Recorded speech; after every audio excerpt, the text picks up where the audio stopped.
नमस्कार। आज आप लोग कक्षा 12 की फिजिक्स की पहली यूनिट चल रही है इलेक्ट्रोस्टैटिक्स, जिसका पहला चैप्टर चल रहा है वैद्युत क्षेत्र तथा कूलाम का नियम। इसकी अगली हेडिंग पढ़ोगे वैद्युत द्विध्रुव के कारण निरक्षीय स्थिति में वैद्युत क्षेत्र की तीव्रता। कल जस्ट इसके पहले हमने बताया था वैद्युत द्विध्रुव के कारण अक्षीय स्थिति में वैद्युत क्षेत्र की तीव्रता। तो अच्छी स्थिति में वैद्युत क्षेत्र की जो तीव्रता तुमने प्राप्त की थी वो क्या प्राप्त की थी, E=1/4πε0 इंटू 2p/r³। और उसकी जो दिशा थी वो माइनस चार्ज से किधर थी, प्लस चार्ज की ओर, यानी E1 की डायरेक्शन में, वैद्युत द्विध्रुव आघूर्ण की दिशा में। इसमें आप पढ़ोगे वैद्युत द्विध्रुव के कारण निरक्षीय स्थिति में वैद्युत क्षेत्र की तीव्रता, electric field intensity in broad side position due to electric dipole. तो समझिए वैद्युत द्विध्रुव तो आप लोगों को पता ही होगा क्या होता है। वैद्युत द्विध्रुव क्या होता है, जब दो परिमाण में बराबर परंतु प्रकृति में विपरीत आवेश, जब दो परिमाण में बराबर परंतु प्रकृति में विपरीत आवेश एक दूसरे से अल्प दूरी पर रखे होते हैं तो इस निकाय को वैद्युत द्विध्रुव कहते हैं। मान लीजिए पॉइंट ए पर एक कण है जिस पर माइनस क्यू चार्ज है और पॉइंट बी पर दूसरा कण है जिस पर प्लस क्यू चार्ज है। तो ये दोनों चार्ज परिमाण में बराबर हैं, इसका भी परिमाण मैग्नीट्यूड क्यू है, इसका भी मैग्नीट्यूड क्या है, क्यू है। इनके बीच की दूरी ये शार्ट है, मतलब शार्ट का मतलब अल्प है। तो उस अल्प दूरी को हम किससे रिप्रेजेंट करते हैं, 2l से रिप्रेजेंट करते हैं। किससे, 2l से रिप्रेजेंट करते हैं। तो इसका मिड पॉइंट यानी मध्य का बिंदु मान लीजिए O है, तो A से B तक टोटल दूरी 2l होगी, तो l दूरी ये हो जाएगी और l दूरी ये हो जाएगी। वैद्युत द्विध्रुव आघूर्ण की दिशा जो होती है माइनस चार्ज से प्लस चार्ज की ओर होती है। अब देखिए अगर इस डायरेक्शन में वैद्युत द्विध्रुव आघूर्ण की दिशा में इस डायरेक्शन में कोई पॉइंट लिया जाएगा तो अच्छी स्थिति में आएगा, लेकिन अगर इससे वैद्युत द्विध्रुव आघूर्ण की दिशा से अगर परपेंडिकुलर लंबवत कोई बिंदु लिया जाएगा तो वो निरक्षीय स्थिति में आ जाएगा, यानी ब्रॉड साइड पोजीशन में आएगा। तो मान लीजिए वैद्युत द्विध्रुव के, माना किसी वैद्युत द्विध्रुव के मध्य बिंदु से स्मॉल आर दूरी पर और किस पोजीशन में, निरक्षीय स्थिति में कोई बिंदु हम क्या मान लें, अरे मान लीजिए ए है, या ए तो मान लिया है, तो मान लीजिए पी है। तो यहां से हम इसकी लैंग्वेज क्या लिखेंगे, माना किसी वैद्युत द्विध्रुव के मध्य बिंदु से स्मॉल आर दूरी पर कोई बिंदु क्या है, पी है। बिंदु पी पर हमें क्या करना है, वैद्युत क्षेत्र की तीव्रता ज्ञात करनी है। तो इसके लिए क्या करते हैं, पी को बी से मिला देंगे, पी को बी से मिला देंगे, इधर पी को ए से मिला देंगे। अब देखिए बिंदु पी पर दो तीव्रताएं कार्य करेंगी, एक प्लस क्यू के कारण तीव्रता लगेगी, एक माइनस क्यू के कारण बिंदु पी पर तीव्रता कार्य करेगी। तो प्लस क्यू के कारण जो बिंदु पी पर तीव्रता लगेगी उसकी डायरेक्शन किधर होगी, बाहर की ओर, क्योंकि पॉजिटिव चार्ज के कारण इंटेंसिटी ऑफ इलेक्ट्रिक फील्ड किधर लगती है, चार्ज से दूर की ओर, और निगेटिव चार्ज के कारण जो इंटेंसिटी ऑफ इलेक्ट्रिक फील्ड लगेगी वो किधर लगेगी, चार्ज की ओर। तो पॉजिटिव चार्ज प्लस क्यू के कारण बिंदु पी पर तीव्रता E1 हो गई और निगेटिव चार्ज माइनस क्यू के कारण बिंदु पी पर तीव्रता क्या हो गई, E2 हो गई। अब समझिए, मान लीजिए ये जो डायरेक्शन है बीपी वाली, ये वैद्युत द्विध्रुव आघूर्ण की दिशा से थीटा कोण बना रही है। तो यदि ये कोण थीटा होगा तो ये भी कोण क्या होगा, थीटा होगा। अब अगर ये देखा जाए तो ये भी समकोण त्रिभुज है, ये भी समकोण त्रिभुज है। तो समकोण त्रिभुज में ये वाली साइड मतलब परपेंडिकुलर या लंब R है और बेस क्या है, L है। तो इसका जो कर्ण हाइपोटेनियस होगा पाइथागोरस थ्योरम से क्या हो जाएगा, √r² प्लस L²। ये भी क्या होगा, पाइथागोरस थ्योरम से क्या होगा, √r² प्लस L²। क्योंकि पाइथागोरस थ्योरम क्या होती है, कर्ण स्क्वायर बराबर लंब स्क्वायर प्लस आधार square, hypotenuse square equal to perpendicular square plus base square. तो ये दोनों डिस्टेंसें क्या हो जाएंगी, समान हो जाएंगी।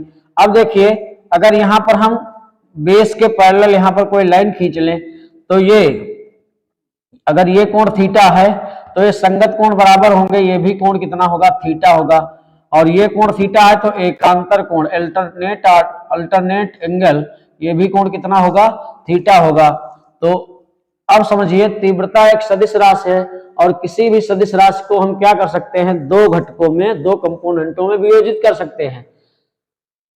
ये समझ गए होंगे कि ये कोण थीटा है तो इसके संगत ये कोण थीटा होगा, और ये कोण थीटा है तो अल्टरनेट में ये कोण इसका थीटा ही होगा। तो तीव्रता एक सदिश राशि है, इसको दो कंपोनेंटों में जब ब्रेक करोगे तो E1 का जो कोण की डायरेक्शन में कंपोनेंट आएगा वो हो जाएगा E1 cos थीटा, और पहले कंपोनेंट से 90 डिग्री पर जो कंपोनेंट जाएगा वो हो जाएगा E1 sin थीटा। इसी प्रकार से E2 को अगर दो कंपोनेंटों में ब्रेक किया जाएगा तो E2 तीव्रता E2 का जो कोण की डायरेक्शन में कंपोनेंट आएगा वो हो जाएगा E2 cos थीटा, और पहले कंपोनेंट से जो 90 डिग्री पर यानी इस डायरेक्शन में जो कंपोनेंट आएगा हो जाएगा E2 sin थीटा। तो इस प्रकार से हमने E1 और E2 को दो दो कंपोनेंटों में, दो दो घटकों में ब्रेक कर लिया। अब समझिए इस फिगर की एक बार हम भाषा, लैंग्वेज पुनः आपको बताते हैं। क्या लिखोगे चित्र बनाने के बाद? लिखोगे माना किसी वैद्युत द्विध्रुव के मध्य बिंदु O से स्मॉल r दूरी पर निरक्षीय स्थिति में कोई बिंदु P है। बिंदु P पर क्या करना है, वैद्युत क्षेत्र की तीव्रता ज्ञात करनी है। तो नई लाइन से लिखोगे बिंदु P पर प्लस Q के कारण तीव्रता E1 है और माइनस Q के कारण तीव्रता क्या है, E2 है। E1 तथा E2 को परस्पर लंबवत घटकों में वियोजित करने पर, E1 तथा E2 को परस्पर लंबवत घटकों में वियोजित करने पर, इतनी भाषा लिखने के बाद अब लिखोगे प्लस Q के कारण बिंदु P पर तीव्रता। क्या लिखोगे, प्लस Q के कारण बिंदु P पर तीव्रता। इस तीव्रता को अगर E1 से लिखा जाए तो E1 बराबर हो जाएगा 1/4 पाई एप्सिलॉन नॉट के into Q upon R square.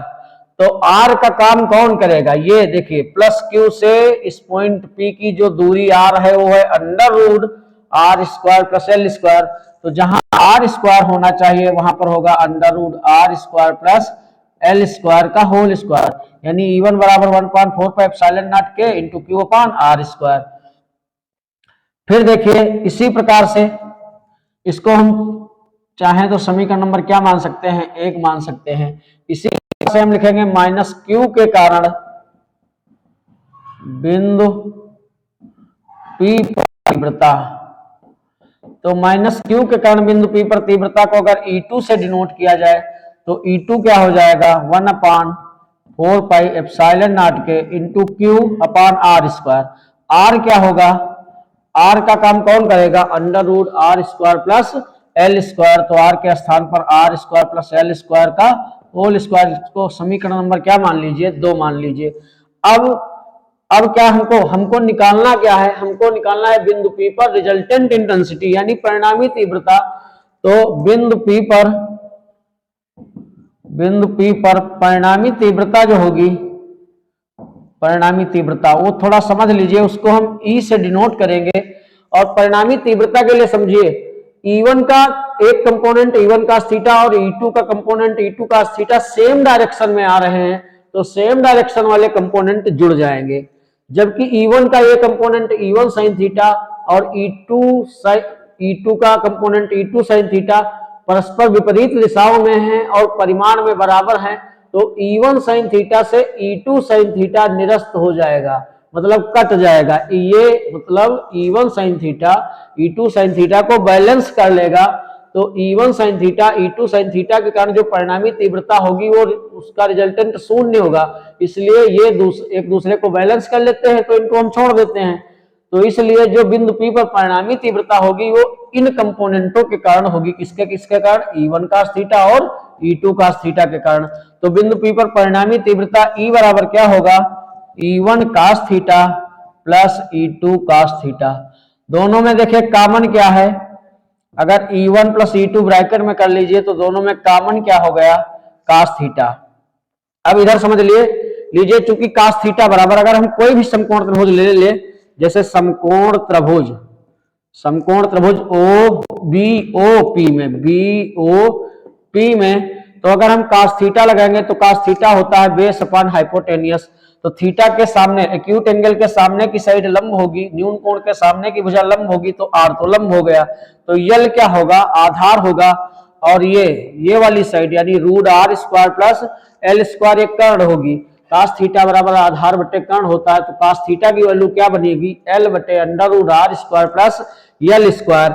अब देखिए ये हो गया ई इक्वल टू, यहां पर बड़ा ब्रैकेट लगा लीजिए, E1 के प्लेस पर E1 की वैल्यू डाल लीजिए, क्या 1/4 पाई एप्सिलॉन नॉट के into Q upon under root R square plus L square का होल स्क्वायर भी लिख सकते हैं, या हम क्या करें इसका रूट ना लगाएं, R square plus L square लिखें, क्योंकि स्क्वायर हटेगा तो रूट हट जाएगा, प्लस E2 के स्थान पर क्या लिख लेंगे 1/4 पाई एप्सिलॉन नॉट के into Q upon R square plus L square, इसका स्क्वायर हटेगा तो ये वाला रूट हट जाएगा, इंटू में क्या हो गया कास थीटा। अब दोनों में ये दोनों समान हैं तो ये जुड़ जाएंगे, यानी एलसीएम यही हो जाएगा, तो ऊपर क्यू क्यू क्या हो जाएगा 2q हो जाएगा, तो सीधे यानी Q1 जा Q, Q1 जा Q, तो इसके नॉमिनेटर जुड़ जाएंगे, डिनोमिनेटर का जो एलसीएम होगा वो हो जाएगा 1/4 पाई एप्सिलॉन नॉट के R square plus L square into cos theta की वैल्यू हम क्या पुट करेंगे, कास थीटा की वैल्यू पुट करेंगे L upon under root R square plus L square.